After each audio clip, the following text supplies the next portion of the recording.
हरियाणा में देखिए बीजेपी की सरकार है, हिमाचल प्रदेश जहां पर इतनी बड़ी आपदा आई वहां पर कांग्रेस पार्टी की सरकार है, वहां पर भी तो सेंट्रल एजेंसियां होंगी ना कि दिल्ली में भाई इस तरह से पानी के बाद हालात खराब होंगे, क्यों नहीं अलर्ट पर किया गया? और मतलब इसके लिए क्या एक के दरवाजे किसी की वहां रिश्तेदारी निभाने तो जाना नहीं था? चित्रा जी, मैं इसका उत्तर देता हूं। क्या आपने हरियाणा के मुख्यमंत्री का, क्या वो जो पानी वहां से आया, क्या वो हरियाणा का पानी है? वो भी तो हिमाचल से आया। उनको कहीं आपने रोते देखा?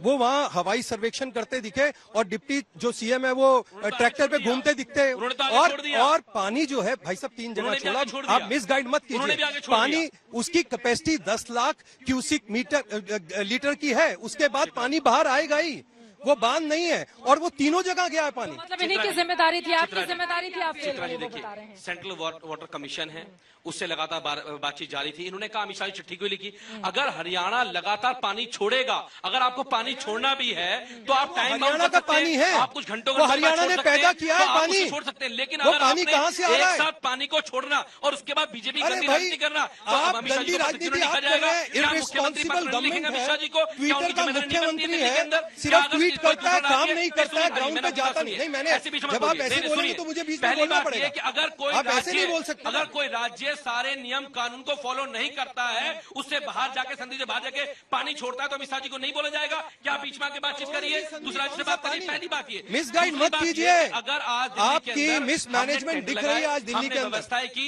लोगों को बाहर निकाला, मुनादियां कराई, लगातार मंत्री जमीन पे गए, आज भी जा रहे हैं। जब पानी आ गया उसके बाद, हमारे काउंसिल जमीन पे गए, जब पानी आ गया उसके बाद, कांग्रेस मिलके जब पानी आ गया उसके बाद, मुझे इनसे कहना पहले है नहीं, गंदी राजनीति बाज आए। मैं इसका उत्तर देना चाहता हूँ।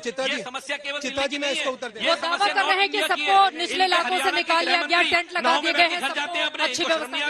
कल तक तो टीवी में इंटरव्यू आ रहा था, लोग रो रहे हैं। और मैं इनको कहना चाहता हूँ, देखिए अभी तूफान आया तो कैसे सरकार ने काम किया, पहले वहां पहुंचे, व्यवस्था करी, सब काम किया। तूफान तो आई ना, हाँ तूफान तो आई ना, तूफान तो नहीं रुका। तो नेचर जो अपना काम करती है वो तो करेगी। नेचर ने जो काम किया उसकी जो व्यवस्था करनी थी वो नहीं करी, और उसके बाद आप चिट्ठी खेलते हो, ये दुख है। आपने ही कहा था कि 15 साल तक वैक्सीनेशन नहीं मिलेगी, बताइए, आप ही की स्टेटमेंट थी। कौन यकीन करेगा आप लोगों पे? जब भी विपदा आती है आप यही राजनीति करते हैं। भाई हरियाणा का मुख्यमंत्री नहीं रो रहा, हिमाचल का मुख्यमंत्री नहीं रो रहा, दिल्ली का मुख्यमंत्री को दर्द ही होता है, उसको रोना ही है। अरे भाई वहां तो मंत्रियों के घर पानी चला गया, मंत्री के घर पानी, अरे देखिए मंत्री के घर पानी चला गया, वहां पे बाईपास नहीं गया, हरियाणा के मंत्री के घर भी पानी चला गया। आंखें खोल के काम कीजिए। देखिए इसलिए मिसगाइड मत कीजिए। आपको जो काम करना चाहिए था, 72 घंटे वेस्ट किए, वहां से पानी चलने के बाद 72 घंटे लगते हैं दिल्ली में आने में, वो वेस्ट किए, सोए, और जब देखा कि कुछ नहीं हो रहा, एक चिट्ठी लिखी, और चिट्ठी भी देने से पहले मीडिया को रिलीज करी। यही काम।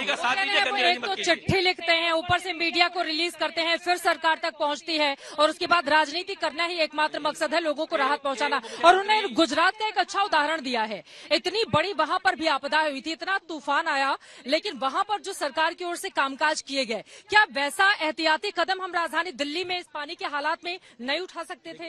आप गुजरात की बात मत कीजिए चित्रा जी। गुजरात में मैंने रोते बिलखते लोगों को देखा है। गुजरात के अंदर जब पुल टूटा था तो लोग रोते बिलखते वहां कर रहे थे, व्यवस्थाएं नहीं थी। प्रधानमंत्री जी के टेंट लग रहे थे, लेकिन लोगों के लिए व्यवस्था नहीं थी। हॉस्पिटलों के अंदर छत टपक रही थी, बेड टूटे हुए थे। ये दिल्ली में नहीं है ऐसा। मैं कहता हूं भारतीय जनता पार्टी के लोगों को, आप इस आपदा में दिल्ली के लोग साथ खड़े होइए।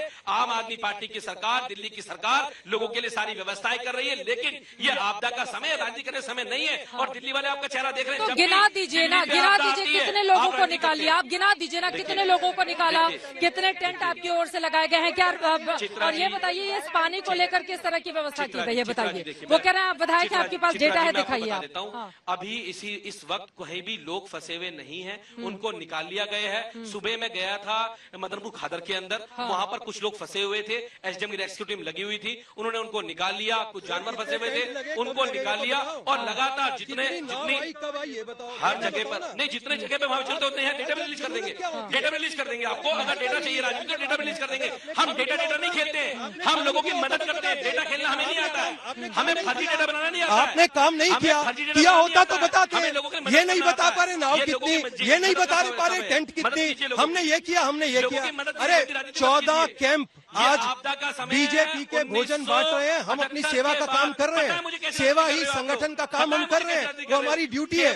लेकिन सरकार आप हो, सरकार आप हो। 27,000 लोगों को निकाला गया है। दिल्ली सरकार की ओर से दावा किया जा रहा है 2000 से ज्यादा टेंट लगाए गए हैं, 45 बोट्स लगा दी गई हैं और इसके अलावा एनडीआरएफ की भी 12 टीमें इस वक्त लगी हुई हैं लोगों तक राहत पहुंचाने के लिए।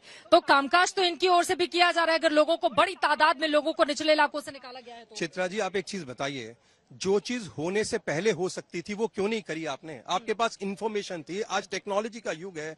आपको, आपके सांसद जाते वहां पर बात करते, बीच का रास्ता हम तो काम बोलते कि आप यहाँ पर लोगों को आपदा में अवसर मत राजनीति किसने करी? मैं कह रहा हूं, आपदा में चिट्ठी अवसर मत लिखने की तलाशिए। राजनीति चिट्ठी किसने क्यों नहीं करी? लिखी जाएगी? हमने नहीं करी, और वो भी हथनी कुंड बात। हथनी कुंड बैराज से मतलब पानी और कोई छोड़ा काम जाएगा। लिखने कहां से से पानी आ रहा बताइए? चलिए, हमें कोई दिक्कत नहीं है, लेकिन भैया काम करो, ग्राउंड पे काम कीजिए। पानी तो आएगा ही, वो पहाड़ों से आ रहा है, पहाड़ों से आ रहा है पानी। अरे पहाड़ों से आ रहा है, अरे भाई ऊपर से आएगा पानी तो कहीं से तो आएगा ना मित्र। अरे क्यों नहीं आएगा बताइए ना? पानी आएगा ना, ऊपर से आएगा, नीचे आएगा। यूपी में भी जा रहा है, वो भी नहीं बोल रहे, हरियाणा में जा रहा है, वो नहीं बोल रहे, आप बोल रहे हैं। बैराज का पानी कैसे रोका जा सकता है? बैराज का पानी कैसे रोका जा सकता है? पानी तो आएगा, कोई बांध तो है नहीं कि उस पर हम और मिट्टी डाल के या उसको और कुछ करके बांध को रोक दिया जाए। बैराज से तो धीरे धीरे करके पानी आएगा ना, ये तो पता ही था। किसको नहीं जानकारी है इस बारे में? पानी का एक बार में छोड़ना और समय समय पर डिवाइड करके छोड़ना, दोनों बड़ा फर्क होता है। इन्होंने क्या इकट्ठा छोड़ दिया? बीजेपी की सरकार ने हरियाणा से इकट्ठा छोड़ दिया। आपको डेटा आप देख लीजिए, बिल्कुल छोड़ा है। पहली बार 1978 के बाद, कोई एक्सपर्ट आप बुला लीजिए, पहली बार ऐसा हुआ है कि इतने क्यूसेक पानी छोड़ा गया। आज से पहले कभी ऐसा नहीं हुआ। दूसरी बात ये कि हम ये कहते हैं कि अगर आपको पानी छोड़ना एक्सपर्ट है ना एमसीडी के, बताएंगे वो, उन्होंने बताया ना कि ड्रेनेज सिस्टम का कोई रोल ही नहीं है। आप ड्रेनेज सिस्टम क्या करेगा जब पानी कैपेसिटी से बहुत ज्यादा आ जाएगा? कभी आपने इस रोड पे देखा पानी? ड्रेनेज सिस्टम का रोल है, ड्रेनेज सिस्टम का क्या रोल नहीं है इसमें? कोई रोल नहीं है। देखिए, फिलहाल नहीं है, क्योंकि ड्रेनेज सिस्टम, अब स्थिति ये है कि जब यमुना अपर हो गई है तो जो ड्रेनेज सिस्टम से आउटफ्लो भी है वो बैक मार रहा है, इसलिए वाटर स्प्रेड कर रहा है। अगर यमुना में पानी की मात्रा कम होगी तभी तो ड्रेनेज सिस्टम का पानी उसमें आउटफ्लो होगा। एक बात तो ये है। दूसरी बात ये है कि यहाँ पर दिल्ली में क्या सिस्टम है कि मानसून से पहले सिर्फ ड्रेनेज सिस्टम साफ करते हैं, जबकि अब ये हो रहा है कि 10 महीने बरसात आ रही है, तो drainage system through out year होना चाहिए साफ, जो नहीं हो रहा। और उससे भी महत्वपूर्ण बात आपको बताता हूँ कि ड्रेनेज सिस्टम, ये जो सफाई है, नालों की सफाई के सवाल बड़ा जोर शोर से उठाते हैं। पिछले 8 सालों में लगातार एमसीडी का बजट कम हो गया, जो नाले का है, जो भी एजेंसी जो काम कर रही थी, जो रूल में थी उस समय। नहीं, ये नहीं थे।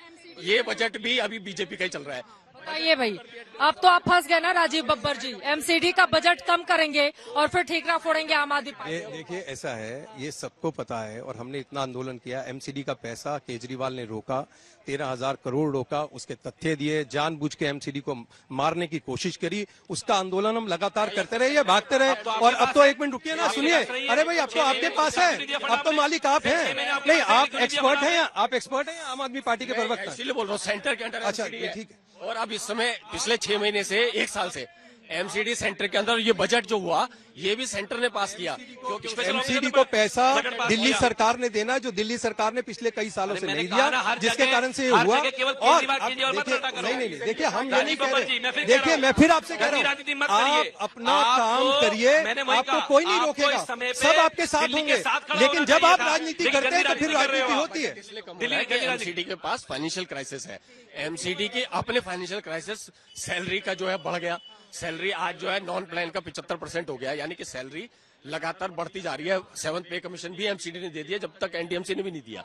तो इसलिए एमसीडी के पास पैसे की दिक्कत है, इसलिए उन्होंने अपने बजट में सफाई के मामले में हाथ तंग कर लिए। तो इसके लिए सेंटर और स्टेट को, दोनों को मदद करनी चाहिए थी कि भाई ये जो क्राइसिस है या सफाई का मामला है, इस मामले में, क्योंकि सैनिटेशन का सरचार्ज। राजीव बब्बर जी और अनिल भारद्वाज जी दोनों बीजेपी और इस वक्त कांग्रेस मिलकर आम आदमी पार्टी को घेरने की कोशिश में लगे हुए। जल्दी से आपकी सवाल है कुलदीप जी से मैं पूछना चाहता हूँ। ये अभी श्रीमान जी बता रहे थे कि किस तरह ड्रेनेज सिस्टम, आज ड्रेनेज सिस्टम की बात नहीं हो रही है, पहली मानसून की पहली बारिश में जो ड्रेनेज सिस्टम कोलैप्स किया, जिसके लिए वर्ल्ड क्लास ड्रेनेज सिस्टम का क्लेम किया था, और ये भी कहा था, ट्वीट है मेरे पास, मैं आपको भेज देता हूँ, जिसमें ये कहा था नियमित सफाई होगी नालों की और ड्रेनेज की, नहीं हुई। उनके उप मुख्यमंत्री जी ने कहा 1700 पिट्स बनेंगे, रेनी वाटर हार्वेस्टिंग के नहीं बने, उसमें मैं पूछना चाहता हूं इनकी सरकार के किसी मंत्री ने मानसून एक्शन प्लान के तहत क्या 2 दौरे भी किए बारिश आने से पहले? नंबर 1। अब मैं 1 मिनट अपनी बात रख दूं। 2 दौरे भी क्या आपके मिनिस्टर्स ने या अधिकारियों ने उस समय किए जब करने चाहिए थे? जब पानी आ गया आप ब्लेम कर रहे हैं। ये ब्लेम गेम की जो राजनीति है, इसी में दिल्ली की जनता का जनहित और जनकल्याण पिस रहा है। और लगातार एक विक्टिम कार्ड रखते हैं मुख्यमंत्री जी। विक्टिम कार्ड खेल के क्या आम आदमी पार्टी जो है अब हरियाणा पे चल गया है।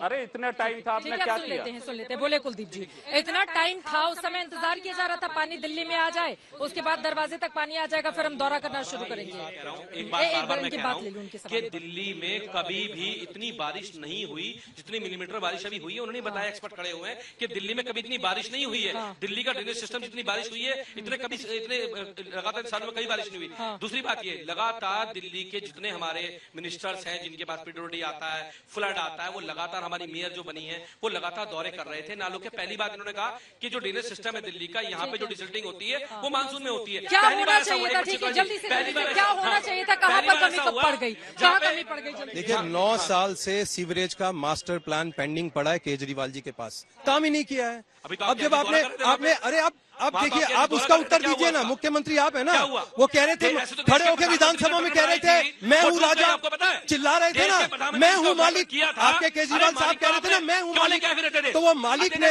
9 साल तक क्यों नहीं सीवर का क्यों नहीं मास्टर प्लान पास किया, ये बताइए। अरे अध्यादेश की बात हो रही है, पानी की दिल्ली डूब रही है, शर्म आनी चाहिए देश में, और आप अध्यादेश की बात कर रहे हो। देखो तो सही, नीचे देखो, नीचे देखो, आप देखिए नीचे देखिए क्या हो रहा है। इसलिए जमीन की बात कीजिए और इस तरीके से काम मत कीजिए। जो करना चाहिए वो कीजिए। मैं फिर कह रहा हूँ चित्रा जी, ये दिल्ली इस वक्त डूबती हुई नजर आ रही है। वैसे ही इस वक्त जो पॉलिटिक्स है वो भी डूबती हुई तैरती हुई नजर आ रही है। जिम्मेदारी और जवाबदेही यकीनन तय की जानी चाहिए, लेकिन उससे भी ज्यादा जरूरी है जो लोग फंसे हुए हैं जल्द से जल्द उन तक राहत पहुंचाई जाए।